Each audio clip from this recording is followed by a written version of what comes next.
You'd have to get up pretty early in the morning to catch brewmaster Fran Andrew Levitch creating his handcrafted Boca Blonde lager. All right, it's 7:30 in the morning here at Brewzzi City Place. We're starting the brewing process, and we are preparing to split the malted barley with the grist mill. We're using about 600 pounds today.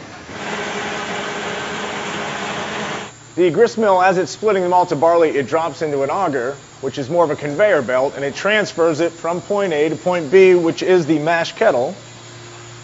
As it's dropping in here, we incorporate warm water into it, and we are trying to convert the starches into sugar. The process takes about an hour.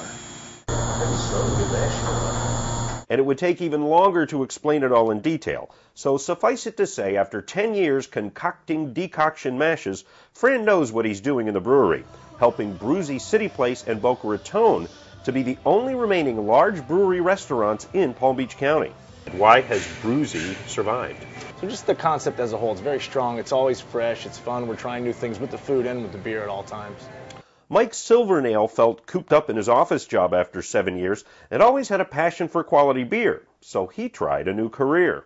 And I was lucky enough to run into a guy like Fran, and he was able to give me the opportunity to do this, and it's just nice to be able to be on my feet and doing something that I love every day and working with the creative process.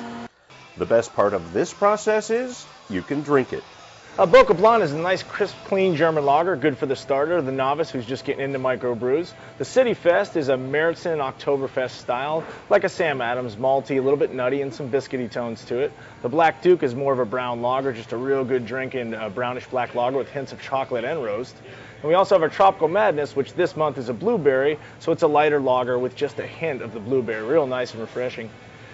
The Brewmaster Special right now is an American Brown Ale, and this is a little different because it's 8% alcohol and it's got 35 pounds of hops in it, so big hop aroma, nice chocolatey, biscuity tones to it.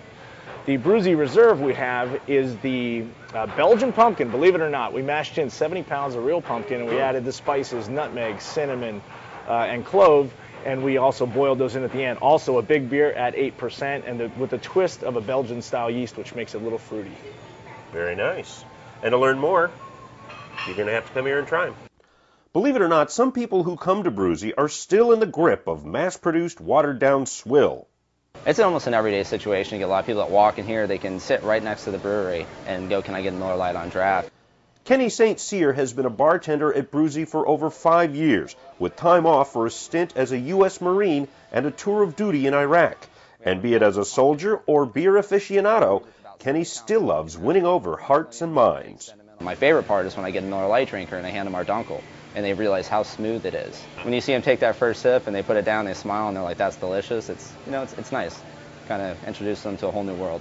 Of course, brew pubs can't live on beer alone, and Brewzzi scores big time with diverse, reasonably priced menu items served up in huge portions. Two of the favorites, the Gorgonzola-covered cottage chips and the hand-tossed brick oven-baked pizzas.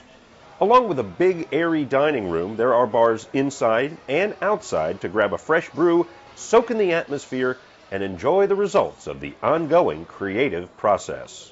I'm the beer guy, Dan Oliver. And I'm Fran Andrew Levitch, the brewmaster at Brewzzi City Place, and I'll see you at the next Watering Hole. Lovely. Nice.